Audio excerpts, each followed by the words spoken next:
এই শোনো না, আজকে অনেক কষ্ট হয়ে গেছে, রান্নাঘরে অনেক থাল বাসন জমা হয়ে গেছে, একটু ধুয়ে দিবা?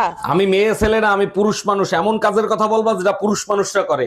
আচ্ছা তাই নাকি? তাইলে এক কাজ করো, 2 ভরি সোনা দিয়ে আমার জন্য একটা হার বানায় নিয়ে আসো। আচ্ছা শোনো, থাল বাসন ধোয়া হয়ে গেলে অন্য কোনো কাজ থাকলে বইলেও করে দিব। তোমরা মোবাইল ঘাটো তো? হ্যাঁ। মোবাইল ঘাটো? হ্যাঁ। আচ্ছা, মোবাইলের কোন জিনিস রান্না করে খাওয়া হয়? সিম। কি করে বললে তুমি? তোমার বুদ্ধি কোথায় থাকে? মাথায়। মা আমি এই ভাত খাবো না, দেখো ভাতের মধ্যে কি কি? এই দেখো পোকা। কোথায় দেখা? এই দেখো। ওটা তো তেজপাতা। ও আমি ভেবেছিলাম পোকা। তুমি ওই রকমই ভেবে থাকো। চৌধুরী সাহেব, আপনার মেয়ের বাচ্চা আমার পেটে। না, আমার মেয়ের বাচ্চা আপনার পেটে। ও, থুকু থুকু ইয়া, আমার বাচ্চা আপনার মেয়ের পেটে। এই যে ভাবি, এইটা কি অরুণ সাহেবের বাড়ি?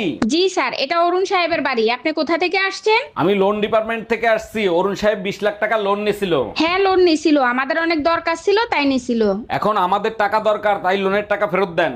দেখেন ভাইয়া, আমরা তো লোন দেই না, যেখানে লোন দেয় সেখানে যান। আপা ওরা কি খাচ্ছে? চা। না তুমি চাও, আমার লজ্জা করছে। এই, ওরা খাসে চা। না তুমি চাও, আমার লজ্জা করছে। এই, মাই দিয়া কিন্তু আর কিছু থবে না রে, কষ্ট ওরা খাচ্ছে চা।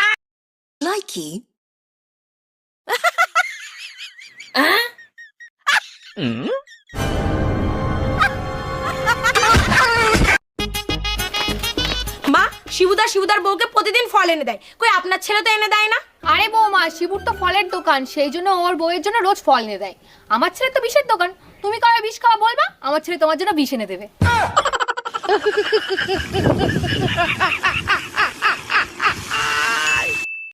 এই আজকে টিভিতে খবর দেখছো?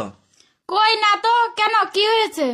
একটা মেয়ে তার বয়ফ্রেন্ডকে সাথে নিয়ে স্বামীকে মেরে ফেলেছে। তুমি চিন্তা করো না, আমার বয়ফ্রেন্ড এতটা খারাপ না।